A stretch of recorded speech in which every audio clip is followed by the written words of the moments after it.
Hello students and welcome to Best Learning Classes. Today we are going to discuss the questions of the chapter number 5 of your accountancy book from question number 80. So let's get started. Kalpana and Kanika were partners in a firm sharing profits in 3:1 ratio. तो कनिका और कल्पना की profit sharing ratio क्या है? 3:1 है. उन्होंने करुणा को admit किया. ठीक है, कितने शेयर के लिए किया? 1/4 शेयर के लिए. अच्छा, फिर हमें क्या बोला हुआ है कि करुणा कितना कैपिटल लेके आने वाली है? 60,000 वो कैपिटल लेके आने वाली है. बैलेंस शीट 1 अप्रैल 2022 पे वो भी हमें गिवन है. ठीक है. अच्छा, आगे देखो क्या बोला हुआ है कि अदर टर्म्स में उन्होंने क्या क्या एग्री किया. गुडविल हमें बता दी. ठीक है, हमें निकालने की जरूरत नहीं है. लैंड एंड बिल्डिंग को 65,000 पे वैल्यू करना है. देखिए, पहले से लैंड एंड बिल्डिंग 40,000 की है, आपको उसे 65,000 पे वैल्यू करना है. इट मीन्स उसे इंक्रीज करना है. प्लांट एंड मशीनरी को 60,000 पे वैल्यू करना है. पहले वो 70,000 की है, वो कह रहे हैं 60,000 पे वैल्यू करो. इट मीन्स कम करना है. Provision was doubtful debt was found in excess by 400. इस लाइन का क्या मतलब है? वो ये बोल रहे हैं कि आपने यहाँ पे जितना भी प्रोविजन क्रिएट किया हुआ है ना स्टूडेंट, वो 400 ज़्यादा है. मतलब हमें जितना चाहिए ना, आपने उससे 400 ज़्यादा क्रिएट किया हुआ है. ठीक है. अच्छा, a liability of 1200 included in sundry debtors was not payable. Okay. Capitals of partner to be adjusted on the basis of करुणा contribution of capital to the firm. ठीक है. एक्सेस और shortfall if any be transfer to current account. मतलब कि हमें इसके capital में कुछ भी ज़्यादा दिखा या कुछ भी कम दिखा तो हमें वो जो एक्सेस है उसको किसके थ्रू करना है, किस में ट्रांसफर करना है? करंट अकाउंट में. हमने देखो करंट अकाउंट के भी 2 क्वेश्चन देखे थे ये ट्रांसफर करने वाले, और एक हमने कैश और बैंक में ट्रांसफर करने वाला भी देखा था. तो ये फिर से कौन सा आ गया? करंट अकाउंट वाला ही आ गया. राइट. चलिए स्टूडेंट्स, रिवैल्यूएशन अकाउंट देखते हैं. देखिए हमें क्या क्या बोला गया था. हमें बोला गया कि आपको लैंड एंड बिल्डिंग को 65,000 पे वैल्यू करना है. फाइन. तो देखिए स्टूडेंट्स, पहले से जो हमें लैंड एंड बिल्डिंग गिवन है ना, वो 40,000 की गिवन है. ठीक है. और हमें 65,000 पे वैल्यू करना है. इट मीन्स हमें इंक्रीज करना है कितने से? 25,000 से. तो वो मैंने रिवैल्यूएशन अकाउंट के क्रेडिट साइड पे लिख दिया. देन बोला गया था प्लांट एंड मशीनरी को 60,000 पे वैल्यू कीजिए. तो पहले से 70,000 की थी, वो हमें 60,000 पे वैल्यू करने के लिए कह रहे हैं. इट मीन्स 10,000 से कम करने के लिए कह रहे हैं. तो मैंने रिवैल्यूएशन अकाउंट के डेबिट साइड पे लिख दिया. देन वो हमें बोल रहे हैं कि प्रोविजन फॉर डाउटफुल डेट आपको एक्सेस में मिला है. इट मीन्स स्टूडेंट हमें प्रोविजन फॉर डाउटफुल डेट कितने से कम करना है? 400 से कम करना है ना. सिंपल सा ये समझो, इसे भूल जाओ. है क्या? एक्सेस कितना मिला है? 400 मिला है ना. तो इट मीन्स 400 से वो ज़्यादा हो रखा है, तो हमें 400 ही कम करना है. तो लाइबिलिटी कम हो रही है, प्रोविजन को हम कम कर रहे हैं, तो वो मैंने रिवैल्यूएशन अकाउंट के क्रेडिट साइड पे लिख दिया. ठीक है. देन उसके बाद यस, आपको बोला हुआ है कि एक लाइबिलिटी है 1200 की सन्ड्री क्रेडिटर्स में, वो पेबल नहीं है. इट मीन्स वो भी अब हमें पे नहीं करनी है. तो एक तरीके से ये भी हम लाइबिलिटी खत्म कर रहे हैं. तो लाइबिलिटी खत्म करनी है तो रिवैल्यूएशन के क्रेडिट साइड में उसे पुट कर दो. हो गया ना. तो ये सारी चीज़ें की तो रिवैल्यूएशन में प्रॉफिट हुआ. प्रॉफिट को ओल्ड पार्टनर्स में ओल्ड रेशियो में मैंने डिस्ट्रीब्यूट कर दिया, तो ये दोनों पार्टनर का शेयर बन गया. ये चीज़ क्लियर है. दिक्कत अगर आएगी तो सिर्फ ये प्रोविजन वाले में आएगी. इसी के लिए मैं कह रही हूँ कि इससे आप भूल जाइए, ये कुछ नहीं है. ठीक है. बस ये समझिए कि एक्सेस में है ना, तो हमें क्या करना है भाई, जितना ज़्यादा है उतना कम कर लेते हैं. तो सीधा सीधा हम 400 कम कर रहे हैं. That's it. और वॉज नॉट पेबल, क्रेडिटर्स को पे नहीं करना तो लाइबिलिटी कम कर दो भाई फॉर्म की. चलिए अब वर्किंग नोट्स पे आते हैं. Ma'am new profit sharing ratio क्यों कैलकुलेट करना है?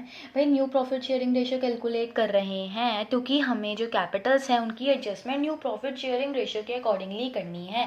ये मत समझेगा कि हम new profit sharing ratio sacrificing ratio निकालने के लिए कर रहे हैं. नो. क्योंकि सेक्रीफाइसिंग रेशियो तो स्टूडेंट्स अल्टीमेटली ओल्ड रेशियो के इक्वल है, क्योंकि क्वेश्चन में तो हमें गिवन ही नहीं है ना न्यू रेशियो. तो ओल्ड रेशियो भी 3:1 था और कैलकुलेट करने पर सेक्रीफाइसिंग रेशियो भी 3:1 ही आ रहा है. राइट. बट स्टिल मैंने आपको निकाल के दिखाया है. ठीक है. ओल्ड रेशियो माइनस में न्यू रेशियो करके. तो पहले मैंने क्या किया, ओल्ड रेशियो लिखा, करुणा का शेयर लिखा. जैसे कि मैंने बताया है कि हमेशा टोटल शेयर आपको क्या मान के रखना है? 1. तो मैंने टोटल शेयर क्या मान लिया कि मेरा टोटल शेयर है 1 हमेशा.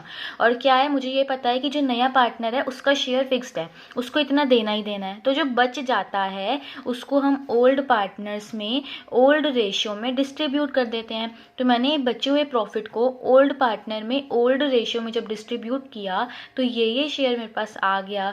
और देखिए ये मेरे पास न्यू प्रॉफिट शेयरिंग रेशियो बन गया. ये 1/4 1/4 था ना, तो मैंने इसको ऊपर नीचे 4 से मल्टीप्लाई करके डिनोमिनेटर सेम बना लिया। तो अब जो मेरा शेयर है वो 9:3 में 4 बन गया। ठीक है, ये न्यू प्रॉफिट शेयरिंग रेशियो आ गया। एंड सेक्रीफाइसिंग तो हमें पता लग ही गया। अब बात आती है गुडविल के ट्रीटमेंट की। तो स्टूडेंट गुडविल की आपको क्या था, क्वेश्चन में गिवन था। ठीक है, करुणा का शेयर ऑफ गुडविल कितना बनेगा, जो वो लेके आने वाली है 1/4 शेयर के लिए एडमिट कर रहे हो ना, तो वो 6000 लाने वाली है। तो 6000 में से कल्पना को कितना मिलेगा, 3/4 मिलेगा, और कनिका को कितना मिलेगा, 1/4 मिलेगा। ये हमने कौन से रेशियो में दिया इनको, सेक्रीफाइसिंग रेशियो में, राइट। और एक और वर्किंग नोट क्या होगा, न्यू कैपिटल वाला, राइट। तो देखो स्टूडेंट, टोटल कैपिटल हम कैसे निकालते हैं, जो भी नया पार्टनर जितना भी कैपिटल लेके आ रहा है उसके रेसिप्रोकल ऑफ शेयर से मल्टीप्लाई करके। तो करुणा का शेयर 1/4 था, तो रेसिप्रोकल क्या हो गया, 4/1। तो मैंने इसको 4/1 से मल्टीप्लाई किया, तो मेरे पास टोटल कैपिटल आ गया। अब जैसे कि हम पिछले 3 क्वेश्चन से करते हुए आ रहे हैं, हम इसको न्यू प्रॉफिट शेयरिंग रेशियो में डिस्ट्रीब्यूट करेंगे। तो अभी आपने न्यू प्रॉफिट शेयरिंग रेशियो निकाली थी 9:3:4, तो वो मैंने कैलकुलेट कर लिया। और करुणा की बात करें तो उसका तो हमें क्वेश्चन में गिवन ही है, इसलिए उसका तो न्यू ही है ना भाई, वो नया ही पार्टनर आ रही है, तो जो उसका कैपिटल होगा वो भी तो न्यू ही होगा, इसलिए हमें बेसिकली इन्हीं दोनों का निकालना होता है। तो वो मैंने निकाल लिया न्यू प्रॉफिट शेयरिंग रेशियो में। देखिए स्टूडेंट, इस क्वेश्चन में ना एक चीज़ थोड़ी सी अलग थी, वो ये थी कि क्वेश्चन में ना हमें ये तो बोला गया था कि करुणा जो है वो 60,000 अपना कैपिटल लेके आ रही है, बट क्वेश्चन में ना हमें कहीं पे भी ये मेंशन नहीं किया गया कि वो अपना प्रीमियम फॉर गुडविल का जितना अमाउंट बन रहा है वो लेके आ रही है। देखा होगा आपने, तो इसीलिए मैंने क्या किया है, मैंने ना यहाँ पे करुणा करंट अकाउंट मेंशन किया। एज वी नो कि जब भी कोई पार्टनर प्रीमियम फॉर गुडविल का शेयर नहीं लेके आता, तो उस केस में हम उसके करंट अकाउंट को डेबिट करते हैं। इसीलिए मैंने प्रीमियम फॉर गुडविल की जगह यहाँ पे करुणा करंट अकाउंट मेंशन किया है, और स्पेशली यहाँ पे लिखा भी है कि ये है क्या, ये प्रीमियम फॉर गुडविल है। ठीक है, क्योंकि क्वेश्चन में भाई गिवन नहीं था, तो मेरे को तो डाउट है, क्या पता वो ना लाई हो। तो जब गिवन नहीं है तो मैंने लिया, आपके पास चॉइस है, आप करुणा करंट अकाउंट भी लिख सकते हो और प्रीमियम फॉर गुडविल भी लिख सकते हो, क्योंकि यहाँ पे कहीं पर स्पेसिफिकली ये भी मेंशन नहीं है कि वो नहीं लाई है। तो दोनों केसेस में दोनों ही सही हैं। ठीक है स्टूडेंट्स, सबसे पहले बैलेंसिंग फिगर, तो भाई पार्टनर्स कैपिटल अकाउंट की आपको बैलेंस शीट से मिल गई। ठीक है, अच्छा, देन कैश अकाउंट में मैंने क्या लिखा, वो जितना अपना कैपिटल लेके आ रही है।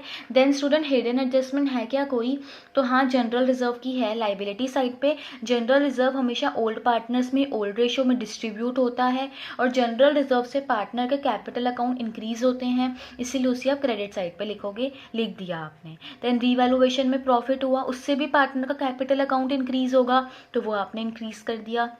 देन प्रीमियम फॉर गुडविल में जितना जितना बन रहा है वो तो हमने निकाल लिया था, बट ये मैंने आपको बताया कि आपके पास चॉइस है, आप इसमें से कुछ भी लिख सकते हो। ठीक है स्टूडेंट्स, अच्छा, अब क्या है ना स्टूडेंट्स, ये क्या है, ये है वो बैलेंसिंग फिगर जो कि हमें फिक्स्ड है, ये हमें बना के रखनी है। अल्टीमेटली है क्या ना, इस क्वेश्चन में नाम हम बैलेंस कैरी डाउन इसका लिखते हैं, पर जो बैलेंसिंग फिगर होती है ना वो ये होती है और ये होती है स्टूडेंट्स अल्टीमेटली। ठीक है, तो ये दोनों आपके पास बैलेंसिंग फिगर बनेंगी, क्योंकि ये फिक्स्ड है, मुझे ये बना के रखना है। ठीक है, तो इसकी जो बैलेंसिंग फिगर है वो डेबिट साइड पे बन रही है और इसकी क्रेडिट साइड पे बन रही है। ठीक है, तो आपने यहाँ पे करंट अकाउंट मेंशन करना है, दोनों का जितना जितना बना वो बनाना है, क्योंकि हमें डेबिट और क्रेडिट साइड को इक्वल करना है। सिंपल सा है, तो बैलेंसिंग करनी है, दैट्स इट, राइट। अब क्या है, बैलेंस शीट। बैलेंस शीट के लिए ओपनिंग बैलेंस शीट देखिए, सबसे पहले वहाँ पे आपको कैपिटल अकाउंट्स गिवन है, तो कैपिटल अकाउंट तो तीनों के फिक्स्ड हो गए थे, वो रख दो। ठीक है, अब आपको ध्यान हो तो स्टूडेंट, अभी हमने कनिका के करंट अकाउंट को डेबिट साइड पे बैलेंसिंग फिगर निकाली थी। डेबिट साइड मतलब कैपिटल को कम करना। ठीक है, तो मुझे ना क्या है कि कनिका जो है अभी जितना कैपिटल लेके आई हुई ना वो ज़्यादा है, तो उससे इतना वापस ले लेना है, सो दैट वो न्यू प्रॉफिट शेयरिंग रेशियो के हिसाब से अपना कैपिटल मेंटेन कर सके। तो वो अब लाइबिलिटी है फर्म के लिए, क्योंकि वो ज़्यादा लाई हुई है, इसीलिए इसको लाइबिलिटी साइड पर लिखा गया है। देन आपको स्टूडेंट्स वहाँ पे जनरल रिजर्व गिवन है, वो खत्म हो चुका है, तो अब उसे मेंशन करने की हमें यहाँ पे कोई भी नीड नहीं है। And then creditors, right. कैसे बने ये क्रेडिटर्स, भाई 70,000 के आपको पहले से गिवन थे, 1200 के उन्होंने बोला था पेबल नहीं है, तो इतने बचे। ठीक है, अब अगर लैंड एंड बिल्डिंग पे जाएं तो उन्होंने बोला इसको 65,000 पे वैल्यू करो, इसको 60,000 पे वैल्यू करो, स्टॉक उतने का उतना ही रहा, जो आपकी ये हैं डेटर्स हैं उतने के उतने ही रहे। प्रोविजन जो है वो कम हो गया ना स्टूडेंट, क्योंकि उन्होंने बोला था 400 एक्सेस है, तो 1000 में से 400 एक्सेस था, तो 600 बचे, तो अब ये 600 बना सिर्फ प्रोविजन, तो ये आपने लिख दिया। देन अगर हम इन्वेस्टमेंट्स की बात करें तो वो उतने की उतनी ही रही। कैश की बात करें तो स्टूडेंट मैंने क्या किया है, मैंने कैश में 10,000 पहले से था और 60,000 वो जो वो अपना कैपिटल लेके आई है, तो उससे 70,000 की कैश हो गई। और यहाँ पे मैंने स्टूडेंट्स क्या किया है, ये जो 6,000 है ना, मैंने यहाँ पे करंट अकाउंट मेंशन किया और ऑप्शन में आपके पास बैंक भी दिया, आपके पास चॉइस है। अगर आप वहाँ पे प्रीमियम फॉर गुडविल मेंशन करोगे तो आप बैंक अकाउंट लिखना, और अगर आप वहाँ पे करुणा करंट अकाउंट मेंशन करोगे तो यहाँ पे भी करुणा करंट अकाउंट ही लिखोगे, क्योंकि वो लेके आने वाली है ना, तो ये फर्म के लिए क्या है, ये एक एसेट है, दैट्स इट। अच्छा, अगर अब हम यहाँ पे कल्पना के करंट अकाउंट की बात करें तो वो मैंने एसेट साइड पे इसीलिए लिखा है क्योंकि आपने ना इसकी बैलेंसिंग फिगर कहाँ निकाली थी, क्रेडिट साइड पे निकाली थी। इट मीन्स उसे और कैपिटल पहले लेके आना पड़ेगा सो दैट वो न्यू प्रॉफिट शेयरिंग रेशियो के हिसाब से अपना कैपिटल मेंटेन करके रख सके। तो वो और लेके आने वाली है फर्म में, तो वो फर्म के लिए एसेट है। तो आई होप ये छोटी छोटी चीज़ें तो अब आपको बहुत अच्छे से क्लियर हो चुकी होंगी, राइट। चलिए student, question number 81, balance sheet XYZ की आपको यहाँ पे गिवन है, जो कि प्रॉफिट्स और लॉसेस 3:2:1 के रेशियो में शेयर कर रहे हैं। बैलेंस शीट में अगर हम हिडन एडजस्टमेंट देखें तो मुझे दो हिडन एडजस्टमेंट दिख रही हैं, पहली जनरल रिजर्व एंड दूसरा P&L अकाउंट, राइट। ओके, अब क्या है स्टूडेंट, W को उन्होंने एडमिट किया, W 50,000 कैपिटल लेके आ रहा है और 1/6 शेयर प्रॉफिट में लेके आ रहा है। अब देखो स्टूडेंट, देखो जैसे इसमें ना बी पार्ट में ना स्पेसिफिकली मेंशन है कि जितना भी नेसेसरी अमाउंट था उसका गुडविल प्रीमियम के लिए ना वो लेके आई। तो यहाँ पे क्या है ना, आपको क्लियर हो गया। अब लास्ट वाले क्वेश्चन में ये चीज़ क्लियर नहीं थी, दैट्स वाई मैंने आपको ऑप्शन दिया, ठीक है। गुडविल आपको बता दी है, पर डब्ल्यू कितना लेके आने वाला है ना शेयर, वो नहीं बताया, अब आपको खुद निकालना है। इस बार न्यू प्रॉफिट शेयरिंग रेशियो भी आपको गिवन है। देन वो आपको बोल रहे हैं कि जो 7,004 की जो लाइबिलिटी थी will be created against bill receivable discounted earlier from another bank but not dishonoured, ठीक है, ये मैं आपको एक्सप्लेन करूंगी। Then the value of stock, furniture, investments is reduce by 20%, whereas the value of land and building and plant and machinery will be appreciated by 20 and 10% respectively. ये पूरा point आपका revaluation account का है। Then capital account को again हमें adjust करना है, और किसके थ्रू करना है, करंट अकाउंट्स के थ्रू ही करना है। इस पर आपको रिवैल्यूएशन अकाउंट भी बनाना है, पार्टनर्स करंट अकाउंट भी बनाना है एंड कैपिटल अकाउंट्स भी प्रिपेयर करने हैं। तो देखिए स्टूडेंट, हम रिवैल्यूएशन अकाउंट से स्टार्ट करते हैं। तो रिवैल्यूएशन अकाउंट में हमें बोला गया था कि स्टॉक की वैल्यू को, फर्नीचर और इन्वेस्टमेंट की वैल्यू को 20% से कम कर दो। तो ये तीनों एसेट थे तो हमने कम कर दिया 20% से, ठीक है। देन हमें बोला गया था कि लैंड एंड बिल्डिंग को 20% से अप्रिशिएट कर दीजिए, तो वो हमने कर दिया है। और फिर हमें बोला गया था लैंड एंड बिल्डिंग को और प्लांट एंड मशीनरी को हमें 10% से करना है, तो ठीक है, वो भी हमने उसको क्या करा, इंक्रीज कर दिया। तो एसेट्स बढ़े तो आपने उसको क्या किया, क्रेडिट साइड पे लिख दिया, और एसेट्स कम हुए तो आपने क्या किया, डेबिट साइड पे लिख दिया। ये चीज़ तो क्लियर हो गई। और कुछ क्या हमें गिवन है स्टूडेंट, देखो जो ये वाला पॉइंट है ना, ये है, ठीक है, और ये है, ये क्या है ना, या तो आप दोनों लिखेंगे ये, या फिर दोनों ही लिखेंगे। ऐसा क्वेश्चन एक पहले भी आया था, राइट। देखो स्टूडेंट, इस पॉइंट में हमें ये बोला गया है कि आपको ना डेटर्स को बढ़ा देना है, कि अब आपके पास वो पैसा आने वाला है, और बैंक को कम कर देना है। देखो इसका मतलब ये होता है कि जब भी हमारा कोई बिल होता है ना, वो डिसऑनर हो जाता है, तो उस केस में क्या है कि भाई जिसने हमें वो बिल दिया है, मान लो किसी भी डेटर ने हमें वो बिल दिया था, बिल रिसीवेबल था, हमने जाके वो बैंक में दिया और वहाँ जाके वो डिसऑनर हो गया, तो अब इसमें हमारी कोई गलती नहीं है ना कि वो डिसऑनर हो गया। तो जो सामने वाला डेटर है वो हमें दोबारा पैसे देगा। तो पहले हमने क्या किया, डेटर को खत्म करके बैंक में डाल दिया था, और फिर उसको लेके बैंक में डिस्काउंट कराने चले गए, बट वहां जाके वो डिसऑनर प्रूव हो गया। तो अब क्या हुआ, जो आपने बैंक बढ़ाया उसे कम कर दो, तो उसे डेबिट साइड पे लिख दो और डेटर्स फिर से क्रिएट कर दो, तो कि वो जब डिसऑनर हो गया है तो वो दोबारा पैसा देगा। तो अल्टीमेटली इन दोनों को मिला के कुछ इफेक्ट नहीं है, बट अगर आप लिखना चाहें तो दोनों लिखिए, या फिर दोनों में से कुछ भी मत लिखिए, ठीक है। अब जो ये रिवैल्यूएशन में लॉस हुआ, इसे मैंने ओल्ड रेशियो में, ओल्ड पार्टनर्स में डिस्ट्रीब्यूट किया, ठीक है, और मेरे पास ये जो है इसकी अमाउंट निकल के आ गया और अकाउंट क्लोज हो गया, ठीक है।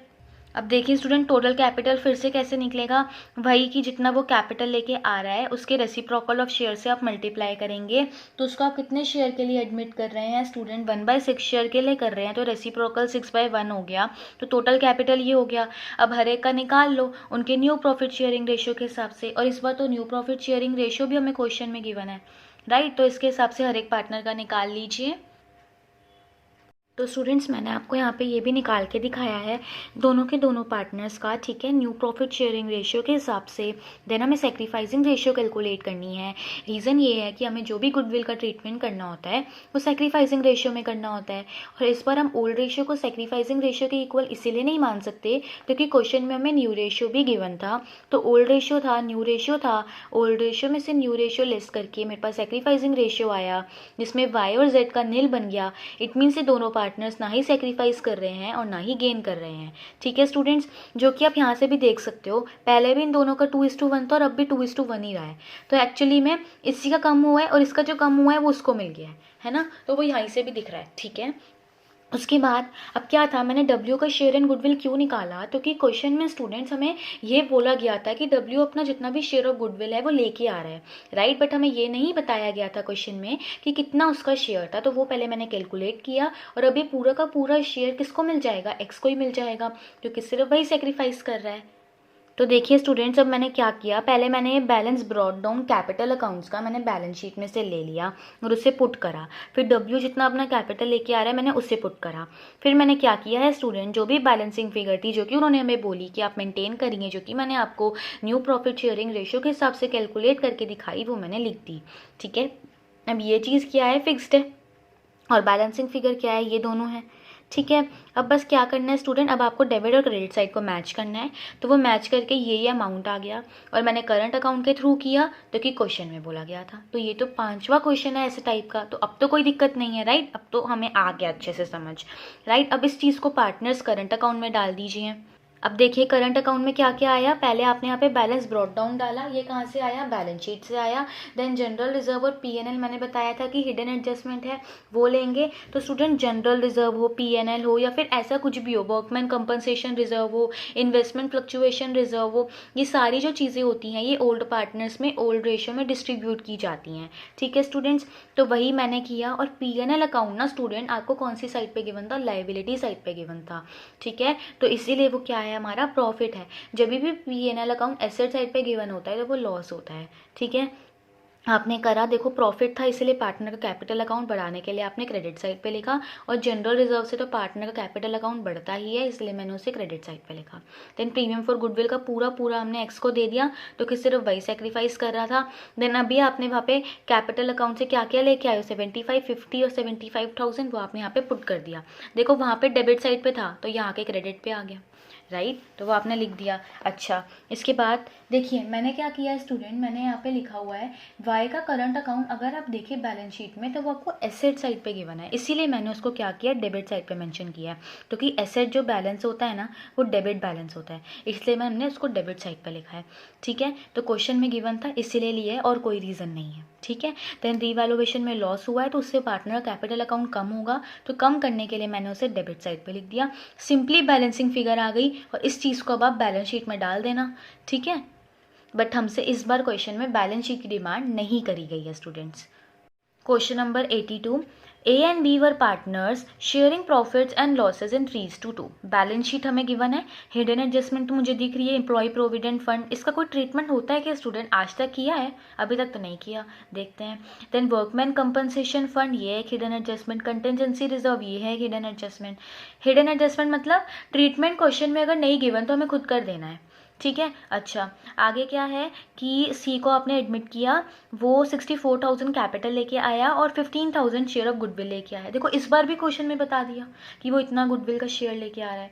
Then new profit sharing ratio भी बता दी, स्टॉक को डिप्रिशिएट करना है, प्रोविजन आपको 2,000 पे बनाना है, ठीक है। अभी 1600 का है तो मतलब 400 से हमें बढ़ा देना है, क्योंकि मैंने बोला है कि प्रोविजन आते ही पहले देखो कि क्या क्वेश्चन में कोई प्रोविजन है, तो हाँ है, तो उसको देख के पता लगा कि प्रोविजन हमें 400 से बढ़ाना है।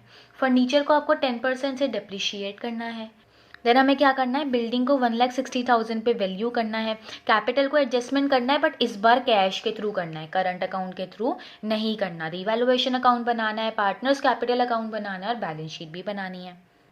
तो चलिए स्टूडेंट स्टार्ट करते हैं। सबसे पहले हमें बोला गया था कि स्टॉक को 5% से डिप्रिशिएट करो, तो 60,000 की वैल्यू थी ना स्टॉक की, उसका 5% मतलब 3,000, डिप्रिशिएट मतलब कम करो, तो डेबिट साइड पे लिख दिया। देन बोला गया था प्रोविजन 2,000 पे मेंटेन करिए, तो हमने देखा कि पहले से प्रोविजन ना मतलब 2,000 पे हमें मेंटेन करना और पहले से 1,600 का था, इट मीन्स आपको 400 से इंक्रीज करना है, तो लाइबिलिटी बढ़ानी है तो डेबिट साइड पे लिख दिया। देन बोला था फर्नीचर को 10% से डिप्रिशिएट कर दीजिए, तो भाई 20,000 का था, 10% से डिप्रिशिएट करना है, इट मीन्स 2,000 से उसको कम कर देना है, तो फिर मैंने डेबिट साइड पे लिख दिया। देन हमें बोला गया था कि जो आपकी बिल्डिंग है ना उसे 1,60,000 पे वैल्यू करो, तो पहले से वो 1,40,000 की थी, इट मीन्स 20,000 से इंक्रीज करना था, तो मैंने क्रेडिट साइड पे लिख दिया। ये सब करके मेरे पास रिवैल्यूएशन में प्रॉफिट हुआ, उसको मैंने ओल्ड पार्टनर्स में ओल्ड रेशियो में डिस्ट्रीब्यूट कर दिया, हो गया।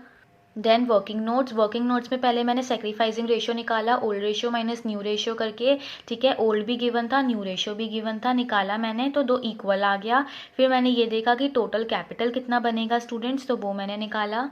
तो कैसे निकाला, जितना भी वो अपना कैपिटल लेके आ रहा है मल्टीप्लाई में रेसिप्रोकल ऑफ शेयर, तो वो मैंने किया, तो ये टोटल कैपिटल बन गया 3,20,000। वो 3,20,000 को मैंने पार्टनर्स के न्यू रेशियो में दैट इज 5:3:2 में डिवाइड कर दिया, तो मेरे पास ये न्यू कैपिटल आ गया, जो कि फिक्स्ड है कि अब मुझे ये मेंटेन करके रखना है। ए और बी का और जो भी बैलेंसिंग फिगर आएगी, मतलब कि जितना भी कैश उन्हें और लेके आना है या फिर ज़्यादा है लेके जाना है, तो वो सब मैं कैश अकाउंट के थ्रू करने वाली हूँ, ठीक है। तो देखिए स्टूडेंट 2/10 था ना, सी का सी, तो रेसिप्रोकल 10/2 ही होगा, राइट। तो देखिए स्टूडेंट बैलेंस ब्रॉट डाउन आपको बैलेंस शीट से मिल जाएगा। देन कैश में वो अपना कैपिटल लेके आ रहा है, वो मैंने लिख दिया। देन वर्कमैन कंपनसेशन फंड को मैंने ओल्ड पार्टनर्स में ओल्ड रेशियो में डिस्ट्रीब्यूट कर दिया।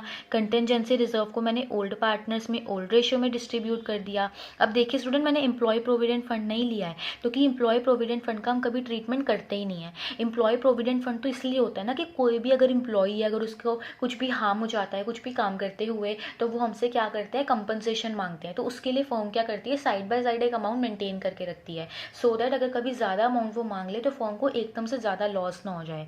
तो इस केस में ऐसा कुछ भी नहीं था, तो एम्प्लॉय प्रोविडेंट फंड जो था वही अगले साल भी चला जाएगा, हमें कोई लेना देना नहीं है, हम उसका कोई ट्रीटमेंट कभी नहीं करते हैं unless and until specified in the question. तो इसीलिए एम्प्लॉय प्रोविडेंट फंड कभी भी हिडन एडजस्टमेंट में काउंट नहीं होता, never ever, right. Then premium for goodwill को जो इक्वल आया था वो मैंने डिस्ट्रीब्यूट कर दिया। रिवैल्यूएशन में प्रॉफिट हुआ, पार्टनर्स का कैपिटल अकाउंट इंक्रीज होगा, इसलिए मैंने क्रेडिट साइड पे लिख दिया, ठीक है। देन मेरे को बैलेंस ब्रॉट डाउन जो कि मैंने अभी निकाला, ये फिक्स्ड जो है ये मेंटेन करके रखना है, तो मैंने अब देखा तो मेरी बैलेंसिंग फिगर दोनों पार्टनर की क्रेडिट साइड पे ही बन रही है, ठीक है। तो वो मैंने क्या किया, यहाँ पे पुट कर दिया स्टूडेंट्स, ठीक है, ओके। अब ये अमाउंट आ गया। अब इस अमाउंट को हमें करंट अकाउंट में नहीं लेके जाना, क्योंकि करंट अकाउंट इस बार बनाना ही नहीं है। देखिए स्टूडेंट अगर हम कैश अकाउंट की बात करें, तो देखिए पहले आपको यहाँ पे बैलेंस ब्रॉट डाउन तो क्वेश्चन में बैलेंस शीट से मिल गया, देन वो जितना कैपिटल और प्रीमियम फॉर गुडविल आ रहा है वो भी मिल गया। अब स्टूडेंट आपने जो ए और बी की बैलेंसिंग फिगर निकाली वो कौन से साइड पे आ रही है, क्रेडिट साइड पे, इट मीन्स उन्हें उतने से अपना कैपिटल बढ़ाना है, बढ़ाने के लिए वो और कैश फॉर्म में लेके आने वाले हैं, तो इसीलिए उससे कैश बढ़ेगी, तो एसेट बढ़ेगा, तो कौन से साइड पे आएगा, डेबिट साइड पे आएगा, इसीलिए मैंने दोनों चीज़ें कहाँ पे मेंशन की हैं, डेबिट साइड पे मेंशन की है। रीज़न क्लियर हो गया। अब आ जाते हैं बैलेंस शीट पे, ठीक है, चलिए देखते हैं। चलिए स्टूडेंट देखिए, सबसे पहले आपने क्या किया, कैपिटल अकाउंट जो आपको मेंशन थे ना वहाँ पे ओपनिंग बैलेंस शीट में, वो जो आपके न्यू अब आए हैं उसके आपने पुट कर दिए, ठीक है। देन मुझे वहाँ पे क्रेडिटर्स गिवन है 80,000 के स्टूडेंट्स, सॉरी 1,54,000 के, तो वो एज इट इज़ रहे, वो आपने पुट कर दिया। देन एम्प्लॉय प्रोविडेंट फंड जितने का था वो उतना ही रहा। इसके अलावा स्टूडेंट वर्कमैन कंपनसेशन रिजर्व और कंटिजेंसी रिजर्व हमने खत्म कर दिया, तो उसे भूल जाइए, ठीक है। देन अगर हम कैश में जाएँ तो कैश की तो ऊपर अभी आपने अकाउंट में बैलेंसिंग फिगर निकाली, वो पुट कर दिया आपने। देन सन्ड्री डेटर्स तो उतने के ही रहे, ठीक है, बट जो प्रोविजन है वो हमने 1,600 से बढ़ा के अब 2,000 के कर दिए, ठीक है। देन स्टॉक की अगर हम बात करें तो ये कम हुआ, उसको लिख दिया। प्रीपेड इंश्योरेंस उतने की उतनी रही, प्लांट एंड मशीनरी उतने की उतनी रही, बिल्डिंग को 1,60,000 पे वैल्यू करना था, और फर्नीचर की वैल्यू जितनी रिड्यूस करने के लिए बोली गई थी वो हमने रिड्यूस कर दी, तो आपके पास ये बैलेंसिंग फिगर जो मतलब कि जो टोटल आ रहा है वो मैच हो गया। सो आई होप आपको ये क्वेश्चन बहुत अच्छे से समझ में आ गए होंगे एंड कोई भी डाउट नहीं रहा होगा। Still if you have any doubt you can ask me in comment section, and if you find this video useful then please like, share and subscribe my channel.